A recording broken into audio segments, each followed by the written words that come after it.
Number one అంటారు. అసలైన number one Guru Kashi university.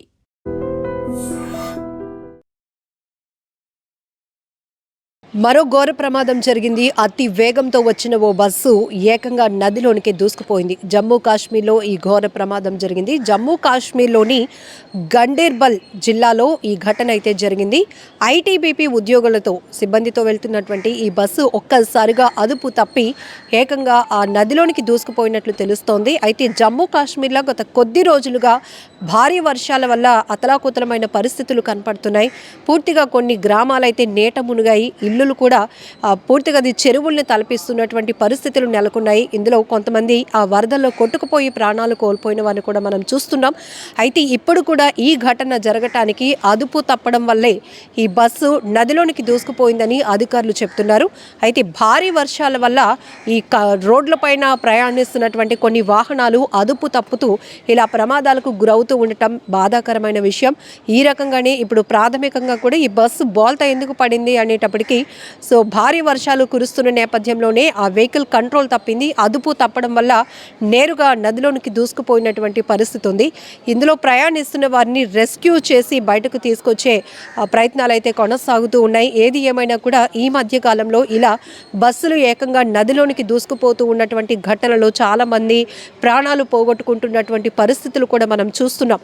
ఇది జమ్మూ కాశ్మీర్లో జరిగినప్పటికీ కూడా అనేక చోట్ల భారీ వర్షాల వల్ల ఫ్లాష్ ఫ్లడ్స్ అంటే అకాల వర్షాల వల్ల జరుగుతున్న అనర్థాలు మాత్రం వివరించలేము. ఎందుకంటే ఆ ప్రమాదాల వల్ల ఎంతోమంది ప్రాణాలు కూడా పోగొట్టుకుంటున్నారు. ఇప్పటికే జమ్మూ కాశ్మీర్లో అతి భారీ వర్షాలు నమోదవుతూ ఉన్నాయి.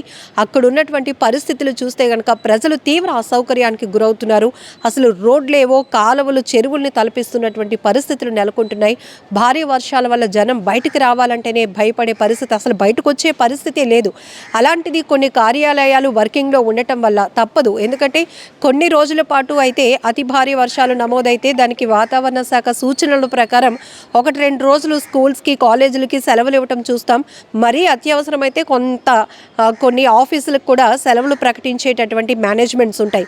కానీ గత 20 రోజులుగా కూడా జమ్మూ కాశ్మీర్లో భారీ వర్షాలు కురుస్తూనే ఉండటంతో కొన్ని కార్యాలయాలు నిర్వహణలో ఉండటం వల్ల సిబ్బందికి తప్పదు. ఎందుకంటే ఎంత రిస్క్ చేసైనా సరే బస్సులో ట్రావెల్ చేసే వాళ్ళు ఖచ్చితంగా ప్రయాణించాల్సిందే.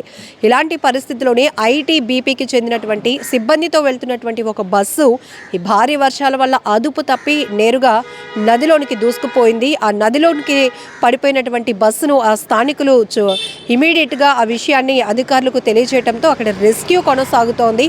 ఆ బస్సుని ముందు అందులో ఉన్నటువంటి సిబ్బందిని బయటకు తీసి రక్షించి కొంతమంది అయితే చాలాసేపటికి ఆ వాటర్ ఆ ధాటికి తట్టుకోలేక కొంతమంది స్పృహ కోల్పోయిన పరిస్థితులు ఉన్నాయి. కాబట్టి వారికి ట్రీట్మెంట్ నిమిత్తం స్థానికంగా ఉన్న హాస్పిటల్స్కి తరలించడం జరిగింది. ఆ తర్వాత భారీ క్రేన్ సహాయంతో అక్కడ ఉన్నటువంటి నదిలో పడిపోయినటువంటి బస్సును బయటకు తీసే ప్రయత్నాలు కూడా జరుగుతున్నాయి.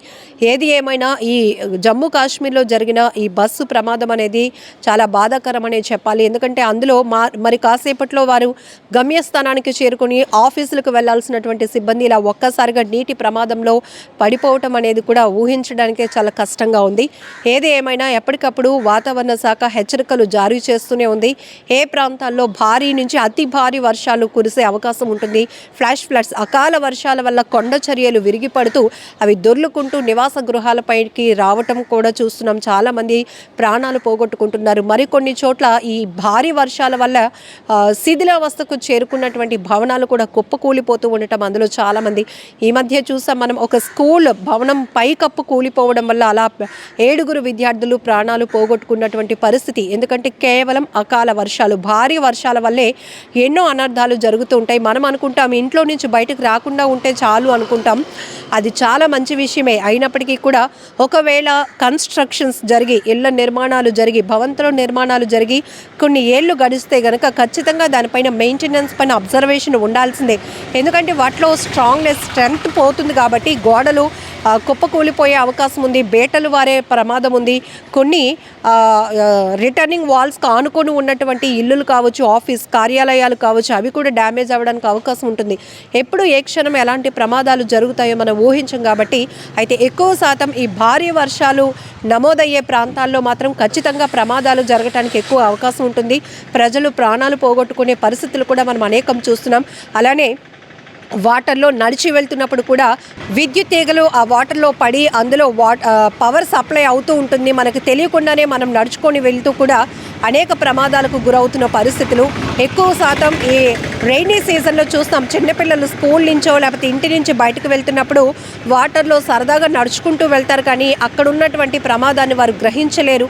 అలా ప్రాణాలు పోగొట్టుకున్న వారిని కూడా మనం చాలానే చూస్తున్నాం. ఏది ఏమైనా జమ్మూ కాశ్మీర్లోని గండేల్బల్ జిల్లాలో జరిగినటువంటి ఈ బస్సు ప్రమాదం కూడా చాలా బాధాకరమని చెప్పాలి. ఇప్పటికీ కూడా అక్కడ రెస్క్యూ ఆపరేషన్ కొనసాగుతోంది.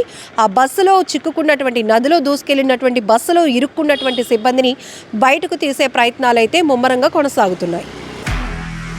నిజంగా ప్రస్తుతం ఉన్నటువంటి సమాజం దేనికి ప్రయారిటీ ఇస్తుంది? ఆర్థిక సంబంధాల చుట్టూ మాత్రమే తిరుగుతోంది. మళ్ళీ ఎన్నికలంగానే చాలా విరక్తి కలుగుతాం. మంచి అనిపిస్తుంది కదా, లేడీస్ కూడా ఛాలెంజింగ్ జాబ్స్ చేసినప్పుడు చాలా బాగుంటది. ట్రాఫిక్ అసిస్టెంట్స్ గా నియమించిన ట్రాన్స్జెండర్స్ అందరితో సాల్యూట్ చేయించుకుంటున్నారు. ఫుడ్ డెలివరీ ఇవ్వటానికి వెళ్ళినటువంటి డెలివరీ బాయ్ అనిల్ పై కళ్ళ ముందు పెళ్ళండి